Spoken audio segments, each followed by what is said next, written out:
ఈ మధ్య బీజేపీ నాయకులు లక్ష్మణ్ గారు కావచ్చు, మిగతా వాళ్ళు కూడా ఓటుకు నోటు కేసులో రేవంత్ రెడ్డి జైలుకి వెళ్ళడం ఖాయం, ఆగస్టులో సంక్షోభం రాబోతోంది కాంగ్రెస్ గవర్నమెంట్లో అంటున్నారు.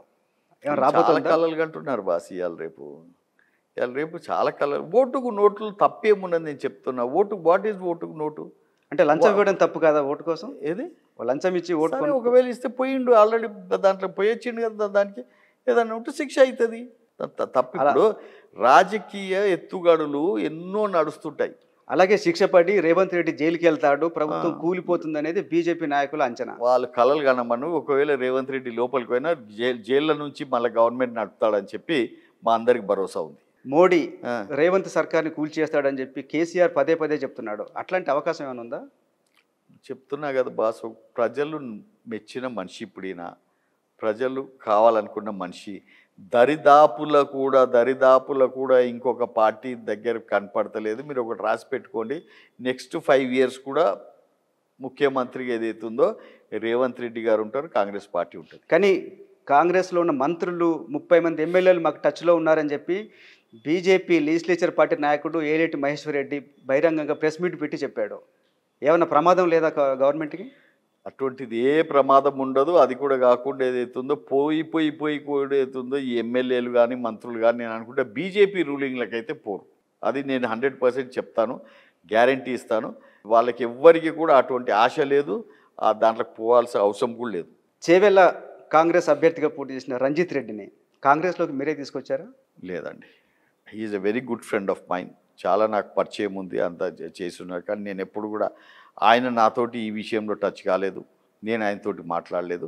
ఈ had a direct connection with Revanth Reddy and all other Congress leaders. వాళ్ళు చేసుకున్న ప్లానింగ్ కానీ I'm nothing to do with it. Assembly ఎన్నికల టైంలో మీరు బీజేపీలో ఉన్నారు. ఎందుకు ఆ పార్టీలో చాలా బలమైన నాయకులు అనుకున్న వాళ్ళు కూడా బండి సంజయ్ కావచ్చు, ధర్మపురి అరవింద్, ఈటల రాజేందర్, రఘునందన్ రావు ఎందుకు ఓడిపోయారు? ఆనాడు ఒక వేవ్ వచ్చిందండి. పీపుల్ వాంటెడ్ కేసీఆర్ను దింపాలా, కేసీఆర్ను ప్రభుత్వం కరప్టెడ్ గవర్నమెంట్, అహంకారపూర్వకమైన గవర్నమెంట్ పడగొట్టాలా అని చెప్పి వాళ్ళు అనుకున్న సమయంలో కాంగ్రెస్కు ఇస్తేనే, సీట్స్ ఇస్తేనే గవర్నమెంట్ ఫామ్ చేయగలుగుతుంది. దీనికి ఇస్తే 3-4 సీట్ల పార్టీ ఇది, ఇంకా కావాలంటే ఒక 8-9 సీట్లకు పోతుంది. ఎప్పుడైతే బండి సంజయ్ నాయకత్వాన్ని తీసి పడేసిండ్రో ప్రజలకు ఏదైతుందో ఈ పార్టీ మీద విశ్వాసం పోయింది. టోటల్గా పోయి వీళ్ళు ఎప్పటికి కూడా రూల్ చేసే పార్టీ కాదు, ఇంటర్నల్ కొట్లాడే వాడన్న పైకి వస్తుంటే వానికి కాలువటి గుంజే పార్టీ ఇది అని చెప్పి ప్రజలకు అర్థమైపోయి at least we will give Congress to rule it అని చెప్పి కాంగ్రెస్కు పట్టం కట్టారు. మీరు బీజేపీలో చాలా కీలకమైన జాతీయ కార్యవర్గ సభ్యుడిగా కూడా ఉన్నారు. పార్టీలో గొడవలు ఉన్నాయనేది చాలా చర్చ బాగా జరుగుతుంది. ఈటల రాజేందర్కి, బండి సంజయ్కి, కిషన్ రెడ్డికి నిజంగా గ్రూపులు ఉన్నాయా? చాలా ఉన్నాయి.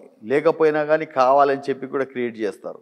ఎందుకంటే వాళ్ళకి ఇక్కడ ఎవ్వరు గెలవాలి, ఎవ్వరు ముందుకు పోవాలనేది లేనే లేదు. ఇక్కడ మేమిద్దరమే ఉండాలా, లేకపోతే ముగ్గురమే ఉండాలా, ఆ విధంగా పార్టీ నడవాలా అని చెప్పి చాలా ఖుద్ గర్జీతోటి ఏదైతే ఉన్నదో వీళ్ళు ఆలోచించే మనుషులు.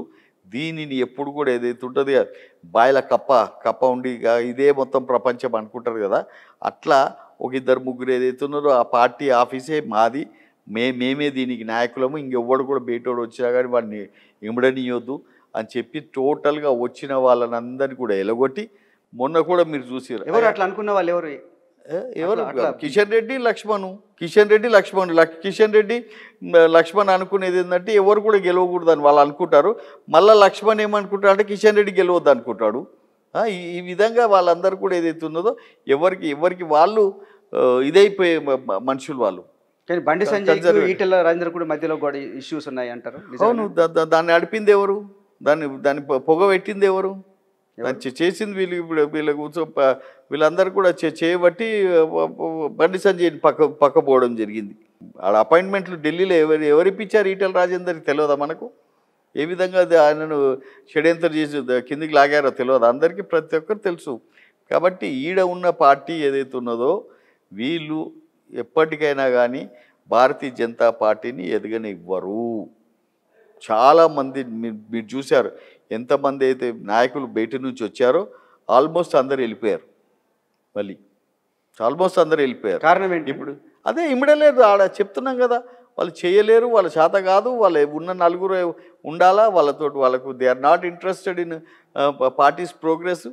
లేకపోతే అసలు 30-40 సీట్లు రావాల్సిన పార్టీని 8 సీట్లు తెచ్చుకున్నారు. రేపు యాక్చువల్లీ ఈ వేవ్ తోటి అన్ని సరిగ్గా సీట్లు ఇచ్చింటే 16 సీట్లు రావాలా. అటువంటిది రేపు 2-4 అంటున్నారు కంప్లీట్గా. ఇది ఆ పార్టీ పరిస్థితి. ఎన్నటికి కూడా ఎప్పటికి కూడా నేను ఇవాళ చెప్తున్నాను, దీంట్లో మాత్రం ఎప్పుడు కూడా ఈ పార్టీలో మేము శ్రమించే కష్టంతో చెప్తున్నాను, నేను బాధతో చెప్తున్నా. ఉన్న వాళ్ళం నానాడు శ్రమించిన వాళ్ళం కాబట్టి చెప్తున్నా.